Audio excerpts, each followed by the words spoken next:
vous est offert par DACO SARL, société d'expertise comptable et de fiscalité.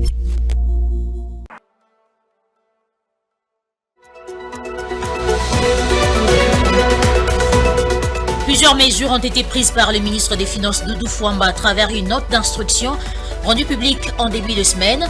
Il s'agit entre autres des sursoirs jusqu'à nouvel ordre, tout mouvement du personnel au titre de nouvelle affectation, requérir une autorisation préalable du ministère des tutelles pour les cas exceptionnels nécessitant une dérogation, transmettre en déant 72 heures la situation des tout mouvements du personnel. Objectif, rationaliser les dépenses inhérentes à la rémunération des agents et fonctionnaires de l'État. À l'attente de l'investiture du gouvernement provincial de Kinshasa, les Kinois interpellent l'équipe Bumba sur les priorités de leurs attentes, se mettre rapidement au travail pour rencontrer les desiderata du peuple congolais qui se portent principalement sur les questions sécuritaires et sociales, fait partie de longue liste des préoccupations de la population quinoise. Ces derniers l'ont dit au micro de nos reporters ce mercredi.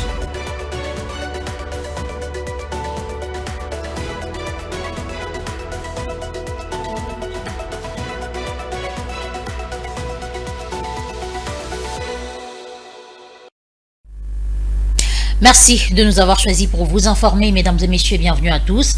Sur soir, jusqu'à nouvel ordre, à tout mouvement du personnel au titre de nouvelle affectation, requérir une autorisation préalable du ministère des tutelles pour les cas exceptionnels nécessitant une dérogation, transmettre en déant 72 heures la situation des tout mouvements du personnel. Telles sont les mesures prises par le ministre des Finances Doudou Fouamba à travers une note d'instruction rendue publique en début de semaine, ce en vue de rationaliser les dépenses inhérentes à la rémunération des agents et fonctionnaires de l'État. Osé Kabamba nous en parle. C'est une décision qui fait suite à la note d'instruction du ministre des Finances, Doudou Fouamba, adressée notamment aux secrétaires généraux aux finances, aux directeurs généraux des administrations financières, aux directeurs généraux, aux responsables des services du ministère des Finances, aux secrétaires exécutifs du COREF et aux coordonnateurs des structures de mission rattachées au ministère des Finances. À cet effet, le ministre des Finances a pris 3 mesures phares visant à surseoir jusqu'à nouvel ordre à tout mouvement du personnel au titre des nouvelles affectations, y compris les nouvelles unités et promotions, requérir pour les cas exceptionnels nécessitant une dérogation, une autorisation préalable de l'autorité des tutelles, transmettre en déant 72 heures la situation des tout mouvements du personnel intervenus en ces sens pendant la période comprise entre le 1er février et le 1er juillet 2024. Ces mesures sont prises dans le souci de rationaliser des dépenses inhérentes à la rémunération des agents et fonctionnaires des administrations en attendant les conclusions à tirer de l'analyse des états des lieux transmis par chaque entité. Dans sa correspondance, le ministre des Finances précise qu'il a pris ces mesures dans le but de faire respecter de manière stricte les différentes circulaires du vice-premier ministre de la fonction publique concernant les recrutements des nouvelles unités et les promotions. Toujours au ministère des Finances, la réunion du comité des stabilités financières a été présidée le mardi 2 juillet par le ministre Doudou Fouamba. Ayant pris part à ces travaux, la gouverneure de la Banque centrale du Congo, le directeur général de la Direction générale de la dette publique, le directeur général de l'autorité de régulation et de contrôle des assurances, ainsi que le directeur général de la Direction générale du Trésor et de la comptabilité publique. Commentaire. Parmi les points à l'ordre du jour de cette rencontre figurent l'examen de l'état actuel et les perspectives de stabilité financière en République démocratique du Congo, mais aussi la situation du secteur bancaire et du secteur des assurances. Les secteurs bancaires, pilier essentiel de l'économie, a été scruté en détail. Les discussions ont de plus porté sur les défis actuels rencontrés par les banques, les mesures en cours pour renforcer la résilience du système bancaire, ainsi que les initiatives prévues pour soutenir une croissance économique durable. En ce qui concerne les secteurs des assurances, les échanges ont mis en lumière les efforts de l'ARCA pour améliorer la régulation et les contrôles, ainsi que pour accroître la pénétration des services d'assurance à travers les pays. L'accent a été placé sur l'importance de ces secteurs pour la protection des actifs et des investissements, ainsi que pour la promotion de la stabilité économique. Outre ces secteurs, D'autres points cruciaux ont été abordés, reflétant l'engagement du Comité de stabilité financière à assurer une stabilité financière robuste et durable en RDC. Le directeur de la DGDP a présenté une analyse détaillée de la dette publique, mettant en lumière les stratégies de gestion et de réduction de risques. Pour sa part, le directeur général de la DGTCP a fourni un aperçu des finances publiques, mettant en avant les efforts pour améliorer la transparence et l'efficacité dans la gestion des ressources publiques. Ce faisant, le ministre des Finances a exhorté les membres du comité à renforcer leurs efforts pour faire du secteur financier un moteur de croissance pour les pays. Cette réunion du comité de stabilité financière, présidée par le ministre des Finances Doudou Fwamba, réaffirme l'engagement des autorités financières à maintenir et à renforcer la stabilité financière en RDC. Le ministre d'État en charge des infrastructures et travaux publics, Alexis Guissaro, a tenu une séance de travail le mardi 2 juillet avec le secrétaire exécutif de l'Agence des facilitations du transport des transits du corridor central. Au menu des échanges, les questions des projets d'infrastructure de la République démocratique du Congo au niveau du corridor central, la question du projet du chemin de fer de la tripartite RDC-Burundi-Tanzanie, ainsi que les étapes prochaines de ce programme. Regardez.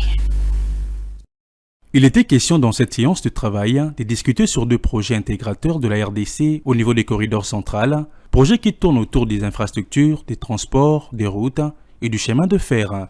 Au cours de l'entrevue, Flori Okanjo, secrétaire exécutif du corridor central, a remis officiellement le rapport des études de faisabilité du projet intégrateur de la route nationale numéro 5 dans ses 2 lots, Uvira-Luberizi et Luberizi-Bukavu, pour une longueur combinée de 139 km. Aujourd'hui, principalement, nous avons discuté sur 2 projets, à savoir le projet des routes de la RN5, qui est basé en République démocratique du Congo. Mais pour nous, c'est un projet intégrateur, c'est une route du corridor central, parce qu'elle permet de relier la RDC dans sa partie orientale au port de Dar es Salaam via certains pays voisins, notamment le Burundi. Et sur base des instructions que son Excellence le ministre d'État nous avait formulées à l'époque, nous demandant, nous le corridor central, d'assister son pays, qui est la RDC, mon pays aussi, à développer les études de faisabilité. Nous avions mobilisé les bailleurs de fonds, notamment la Banque africaine de développement, les NEPAD et nous-mêmes le corridor central. La question du projet du chemin de fer de la tripartite RDC-Burundi-Tanzanie, ainsi que les étapes prochaines de ces programmes, ont été abordées. Il a voulu aussi s'enquérir de l'état d'avancement des études de faisabilité du projet ferroviaire tripartite Tanzanie-Burundi-RDC. Nous lui avons donné l'état d'avancement et les étapes prochaines de ces projets. Le ministre Alexis Guissaro a réitéré la volonté du gouvernement congolais à poursuivre ces projets intégrateurs au regard de son importance dans le développement de toutes les provinces de l'Est de la RDC, frontalières, aux pays membres de ces corridors centrales, dont la Tanzanie et les Burundi. La tonne de zinc minéré d'exportation de la RDC connaît une hausse des prix sur les marchés internationaux au cours de la période du 1er au 6 juillet 2024, en se négociant respectivement à 2812,70 $ américains contre 2768,90 $ américains la semaine précédente, soit une augmentation de 1,58%. Outre les zinc, les prix de l'étain et l'or sont en augmentation sur les marchés internationaux. C'est ce que renseigne un communiqué de la Commission nationale des mercuriales, structure du ministère du Commerce extérieur. Le début de semaine sur le marché international a été marqué par la hausse de prix des 3 produits miniers, à savoir le zinc, le tin et l'or. Le zinc a vu son prix augmenter de 2768,90 $ américains à 2812,70 $ américains la tonne, représentant une hausse de 1,58%. Le tin, quant à lui, est passé de 32 183,73 $ américains et 32 510 $ américains la tonne, soit une augmentation de 1,01%. L'or, précieuse matière très prisée sur le marché, a également connu une légère hausse en se négociant à 75,28 $ américains contre 75,09 $ américains le gramme la semaine précédente, ce qui équivaut à une augmentation de 0,25%. Cette tendance haussière reflète une demande accrue et une dynamique positive sur le marché international pour ces produits. Cependant, tous les produits miniers n'ont pas suivi cette tendance. Deux autres produits ont enregistré une baisse cette semaine. Le cuivre, essentiel dans de nombreuses industries, a vu son prix chuter de 9 587,10 $ américains à 9 529 $ américains la tonne, marquant une baisse de 0,60%. De même, le cobalt, crucial pour le batterie et les technologies vertes, a légèrement baissé de 26 566 $ américains à 26 541,45 $ américains la tonne, soit une diminution de 0,09%. Par ailleurs, l'argent et les tantales ont maintenu de prix stables. L'argent est resté à 0,99 $ américains le gramme, tandis que le tantale a conservé son prix de 230 $ américains le kilogramme. Reprise des activités économiques à Kasséé et Boussorobia après l'attaque des rebelles du M23 déjouée par les forces armées congolaises le lundi dernier. Un appel au calme a été lancé par le général Jérôme Chico Chitambwe à la population de ce coin afin de ne pas céder à la panique et aux discours propagandistes des ennemis et de la République. Images et commentaires. En début de semaine, les forces armées de la République démocratique du Congo ont déjoué une attaque des terroristes du M23 soutenus par l'armée rwandaise à la hauteur des Kasséé Boussorobia. Occasion pour les commandants au front nord, Jérôme Chico, d'appeler la population de ces coins à ne pas céder à la panique. Un appel écouté par les habitants qui ont aussitôt repris leurs activités comme à l'accoutumée. Nous demandons au FARDC de se renforcer et de chasser les M23 pour que nous nous déplacer et nous rentrons le commandement. S'agissant des rumeurs concernant la présence du commandant Front Nord à Butembo, l'armée congolaise a lancé un démenti, tout en rassurant la population de ces coins du pays que tout est mis en œuvre en vue de restaurer la paix, ce pour favoriser la relance des activités économiques dans cette partie de la RDC. Tout à fait autre chose, le développement à la base à travers notamment l'embellissement urbain et la protection des infrastructures était au centre d'une journée d'assainissement organisée en début de semaine à Kinshasa, principalement dans la commune de Limete. Objectif, sensibiliser la population autour des questions de salubrité et appeler à l'accompagnement des autorités publiques. Accompagné des conseillers municipaux et d'une délégation de résidents du quartier Kingabois, Massiri Langa, le vice-président du conseil communal, a donné le go de cette activité. Il a exhorté la population à faire bon usage des infrastructures publiques, dont les canalisations d'eau usée, et de les garder en bon état, tout en appelant l'accompagnement des autorités publiques. Nous demandons aux autorités compétentes d'accompagner ces genres d'activités.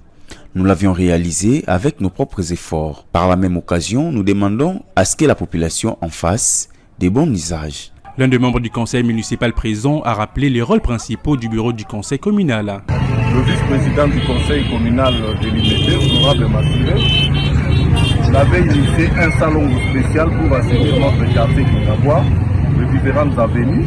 Alors, dans le cadre de ce soutien, nous sommes venus l'accompagner, assainir notre quartier, rendre salubre nos avenues et différents quartiers. La population résidente a également porté à cœur ce message. Nous remercions Massiré Alanga pour cette initiative. Par la même occasion, nous demandons l'accompagnement du gouvernement provincial. Soulignons que cette activité a été organisée à quelques heures de la journée mondiale des sans sacs plastiques, célébrée chaque le 3 juillet.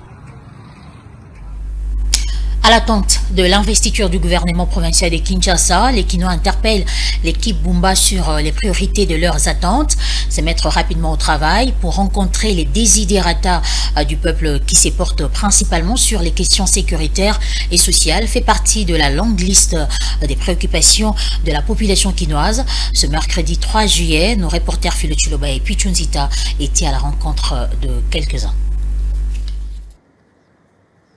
À Kinshasa, les Kinois restent à l'attente de l'investiture du gouvernement provincial récemment rendu public par le gouverneur Daniel Bumba. À propos, ceux-ci sont partagés d'une part sur la taille de l'exécutif provincial, qui inclut 10 commissaires généraux, postes remis en cause, et d'autre part sur les priorités. Ce n'est pas la taille qui compte, comme je l'ai dit. Mais ce qui compte, c'est les soucis de l'efficacité. Avec une équipe très restreinte, très réduite, on peut faire mieux. Nous avons vu des équipes gouvernementales, provinciales, passer autant de fois. Les choses n'ont pas changé. C'est que moi, je peux demander au nouveau gouvernement provincial, il doit avoir un programme cohérent et pragmatique. Ce programme doit être axé sur les routes urbaines, les routes secondaires qui relient les communes, qui relient différentes communes entre elles. Le deuxième aspect, l'assainissement et la salubrité. La ville est devenue tellement sale. Le problème, c'est de savoir ce qu'ils vont faire avec les pouvoirs qu'ils viennent d'avoir. Ils vont faire quoi? Je suis d'avis que le gouverneur de Kinshasa et celui du Haut-Katanga devraient prendre langue avec le ministre de l'Intérieur pour lui montrer le bien fondé de leur choix par rapport à la taille de leurs gouvernements respectifs, en lieu et place de publier leur liste à son insu. Ceci paraît comme un désordre au vu et au su de tous. Cela veut dire un rapport de force qu'à moi désordre et côté. Pour l'instant, l'investiture est attendue et les Kinois espèrent que les questions de sécurité, de salubrité et d'autres socio-économiques seront résolues. Érection des parkings, fin des tracasseries, plus d'ordre, transparence dans la gestion des taxes payées quotidiennement. Voilà quelques-unes des attentes des mototaximens de Kinshasa à l'égard du nouveau gouvernement provincial et principalement du ministre des Transports de la capitale. Ils l'ont dit à nos reporters. Suivez.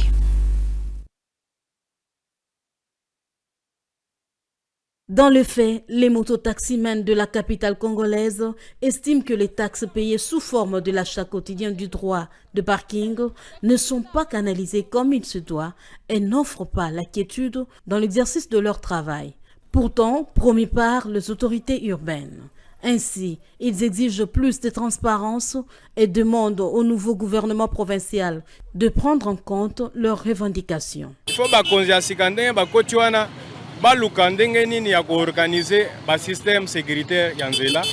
Nous demandons au nouveau gouvernement provincial de mettre de l'ordre dans les secteurs du transport. Il y a cet imbroglio qui persiste avec les agents commis à la régulation de la circulation routière à Kinshasa. Chaque jour, nous achetons les quittances. Pourtant, nous constatons amèrement que la construction des parkings n'est pas effective.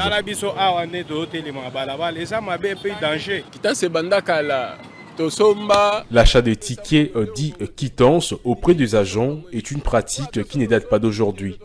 Actuellement, je ne trouve aucun intérêt à le payer. Ça fait 5 ans que cette pratique a libre cours dans les secteurs du transport en commun. Ce que nous voulons, c'est la construction de parkings. Chaque jour, depuis 5 ans, on en a ras-le-bol des promesses farfelues. Les parkings promis ne sont pas toujours construits.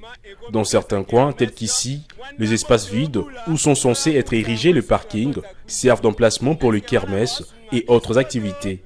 Ce qui est vraiment déplorable. Nous souhaitons avoir des parkings de référence pour chaque destination. À noter que le gouverneur de la ville de Kinshasa, Daniel Bumba, a publié récemment son gouvernement provincial avec comme ministre de Transport et Mobilité urbaine Bobamiso Yoka, qui est appelé ici à jouer sa partition une fois en fonction. Mesdames et messieurs, passe à présent à la revue de presse.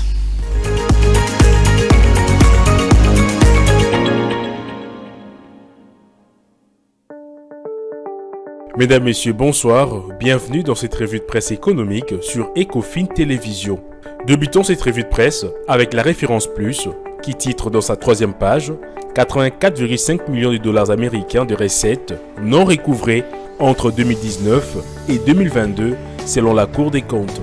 La coalition Les Congo n'est pas à vendre, CNPAV, a récemment présenté une évaluation détaillée du rapport d'audit de la Cour des comptes sur la mobilisation des recettes judiciaires pour les années 2021-2022. Le journal souligne que l'analyse citoyenne de la CNPAV révèle de lacunes significatives dans la collecte de recettes, notamment un montant de 8,8 millions de dollars qui n'a pas été versé au trésor public. Cette situation s'aggrave avec les non-recouvrements des recettes antérieures évaluées à 84,5 millions de dollars américains pour la période 2019-2022 en violation des instructions en vigueur. D'après la Prospérité, le rapport souligne également la falsification des relevés bancaires et l'utilisation des 13 comptes frauduleux ouverts à la Robank pour le paiement de frais de justice. De plus, des recettes publiques ont été détournées vers des comptes privés, contournant ainsi les procédures officielles de gestion des finances publiques. Poursuivons cette revue de presse avec la Prospérité qui titre dans sa 4e page « Congo Airways, le gouvernement souminois face à l'impératif de relancer les activités avant septembre 2024 ».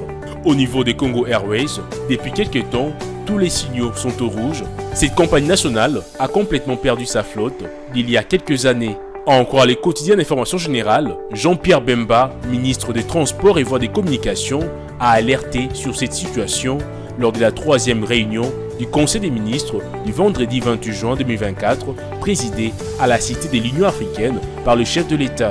Le tabloïd souligne que le fonds nécessaire prévu pour permettre à cette compagnie nationale de renforcer sa capacité opérationnelle n'ayant pas été libéré jusqu'à ces jours, Congo Airways n'exploite qu'un seul aéronef en leasing et dont les contrats expirent le 21 juillet 2024. Bouclons cette revue de presse avec Africa News qui rapporte dans sa page numéro 9 RSP, la société Sandvik DRC désormais éligible à la sous-traitance après l'ouverture de son capital aux Congolais.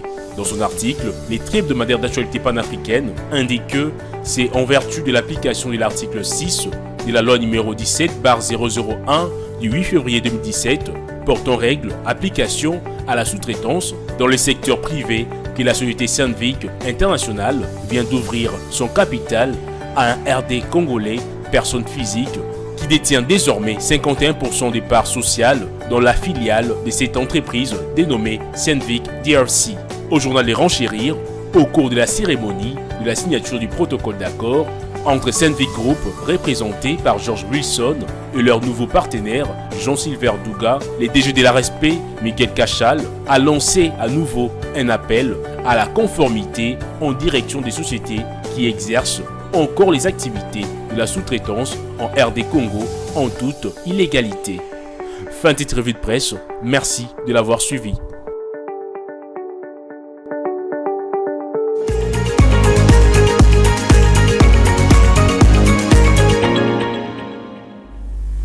Voilà, c'est parti pour le rappel des titres.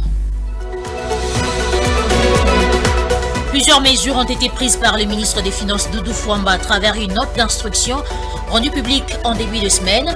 Il s'agit entre autres des sursoirs jusqu'à nouvel ordre, tout mouvement du personnel au titre de nouvelle affectation, requérir une autorisation préalable du ministère de tutelle pour les cas exceptionnels nécessitant une dérogation, transmettre en déant 72 heures la situation des tout mouvements du personnel. Objectif, rationaliser les dépenses inhérentes à la rémunération des agents et fonctionnaires de l'État. À l'attente de l'investiture du gouvernement provincial de Kinshasa, les Kinois interpellent l'équipe Bumba sur les priorités de leurs attentes, se mettre rapidement au travail pour rencontrer les desiderata du peuple congolais qui se portent principalement sur les questions sécuritaires et sociales, fait partie de longue liste des préoccupations de la population quinoise. Ces derniers l'ont dit au micro de nos reporters ce mercredi.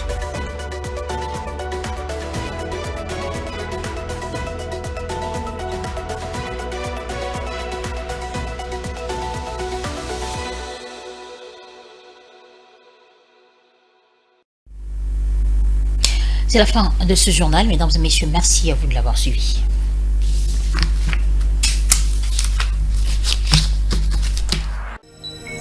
Ce journal vous a été offert par DACO SARL, société d'expertise comptable et de fiscalité.